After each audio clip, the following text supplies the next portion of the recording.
por que Deus não mata o diabo? E se eu te dissesse que Deus não pode matar o diabo? Eu sei como essa frase soa. Quase heresia. Porque como é que o Todo-Poderoso não conseguiria destruir uma criatura que Ele mesmo fez?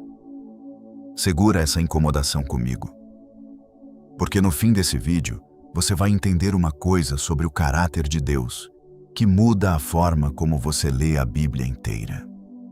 E olha uma coisa que quase ninguém percebe. Satanás não é um nome próprio. É um cargo. Em hebraico, Satã quer dizer acusador, adversário. É vocabulário de tribunal. Guarda essa palavra, porque ela é a chave do vídeo inteiro. E o que colocou ele nesse cargo foi uma coisa só: orgulho. Provérbios 16, 18. A soberba precede a destruição. E antes que você ache que isso é assunto de anjo, destruição nem sempre é morte. Você pode estar sendo destruído enquanto está vivo. Seu orgulho pode estar destruindo o seu casamento agora. As portas que Deus abriu e você não atravessou porque não conseguiu abaixar a cabeça. A mesma coisa que derrubou o ser mais brilhante do céu está trabalhando dentro de você hoje. Guarda isso também. A gente volta nesse ponto no fim. Agora vamos ao que te trouxe aqui. Se Deus é santo, se Deus odeia o mal, se Deus é todo-poderoso, por que o diabo ainda está vivo? Quase todo mundo espera uma de duas respostas. Ou Deus não consegue, que é ofensivo. Ou Deus não se importa, que é pior ainda. E não é nenhuma das duas. Mas antes você precisa largar uma ideia. Aquela guerra equilibrada entre o bem e o mal. Deus de um lado, o diabo do outro, os dois puxando a corda. Isso não é a Bíblia. Isso é dualismo. A ideia de dois deuses opostos e do mesmo tamanho. Veio de fora e entrou na igreja de contrabando. Deus não tem rival. Rival pressupõe alguém do mesmo porte. E nada que foi criado pode ser maior que quem criou. E tem um detalhe em Apocalipse 12 que eu acho a coisa mais subestimada da Bíblia inteira.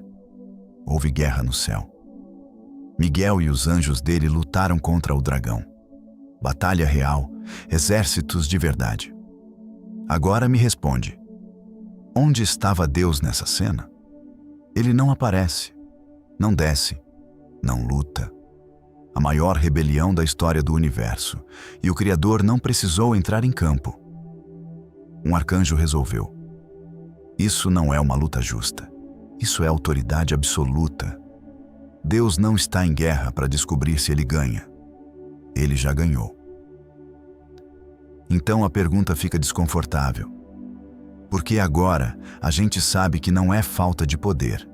Então é o quê? Presta muita atenção aqui. Porque é nessa parte que tudo muda. Quando Lúcifer se rebelou, ele não só desobedeceu, isso qualquer um faz. Ele fez uma acusação. Ele disse que Deus é um déspota, que a lei de Deus é opressora, que Deus manda obedecer sem saber o que custa obedecer, que ninguém serve a Deus por amor, serve por medo ou por interesse. Essa acusação não está toda num versículo só. Ela se monta juntando Isaías 14, o livro de Jó e Apocalipse. Mas quando você junta, ela aparece inteira. E é por isso que o nome dele é o que é. Lúcifer não montou um exército. Ele abriu um processo contra o caráter de Deus na frente de todo o universo. Ele virou o acusador. E em Jó fica explícito. Deus diz: reparou no meu servo Jó? E Satanás responde: ele te serve porque tu pagas bem. Tira o que ele tem. Vamos ver se ele continua. Percebe? Ele não está acusando Jó de pecado. Ele está acusando Deus de comprar adoração. E agora a pergunta que resolve o vídeo inteiro. Se você é acusado publicamente de ser um tirano e você mata o seu acusador, o que você acabou de provar? Pensa num governo acusado de corrupção. E aí, do nada, o acusador desaparece. O que o povo vai pensar?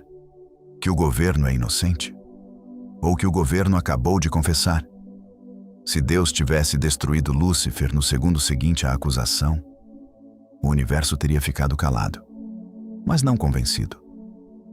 Os anjos teriam obedecido, mas por medo. E o medo teria dado razão à acusação. Punição instantânea teria produzido silêncio, não santidade. E tem outra camada. Deus deu liberdade a todas as criaturas, porque sem liberdade não existe amor. E se ele destrói a criatura no instante em que ela usa essa liberdade de um jeito que ele não aprova, isso é dizer: você é livre, mas se não fizer exatamente o que eu quero, você morre agora. Isso não é liberdade. É manipulação vestida de escolha. E repara, Satanás já merecia a condenação no primeiro segundo da rebelião. Já merecia no dia 1. O fato de Deus não ter feito isso não é omissão, é decisão. Então, Deus fez a coisa mais impressionante da história.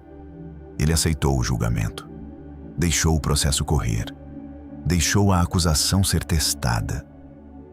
Por um motivo simples. A verdade não tem medo de investigação. O silêncio de Deus nunca foi fraqueza, era estratégia. Era o caminho longo, o único que termina em confiança de verdade. Mas aí vem a pergunta mais pessoal de todas. Se a cruz já resolveu o processo, se o veredito já está escrito, por que ele ainda está aqui hoje? 2 Pedro 3, 9. O Senhor não retarda a sua promessa, como alguns julgam demora. Pelo contrário, ele é paciente para convosco, não querendo que nenhum pereça, senão que todos cheguem ao arrependimento. Lê de novo, devagar. Não é fraqueza, não é indecisão. É que no instante em que Deus encerrar isso, acabou. Não tem mais segunda chance. Não tem mais tempo de escolher. O diabo ainda está aqui, porque o processo de Deus já foi ganho, mas o seu ainda está aberto. Ele está esperando o último coração que ainda pode ser salvo. E se você está ouvindo isso agora, essa demora que você achava que era descaso pode ser literalmente a sua vez. Mas não se engana com a paciência. O dia está marcado. Apocalipse 20, o grande trono branco, os livros abertos, cada ser dando conta dos próprios atos. E o inimigo que dividiu, mentiu e destruiu vai ser derrotado publicamente, eternamente, definitivamente. E quando esse dia chegar, olha o que vai ser diferente. Ninguém, nenhum anjo, nenhum ser humano, nenhuma criatura em canto nenhum do universo vai ter uma única dúvida sobrando. A acusação foi testada até o fim. E quando o mal for finalmente consumido, ninguém jamais vai questionar Deus de novo. Nunca mais. Pela eternidade inteira. É por isso que Deus não matou o diabo no dia 1. Destruir Lúcifer naquele momento teria sido uma demonstração gloriosa de poder.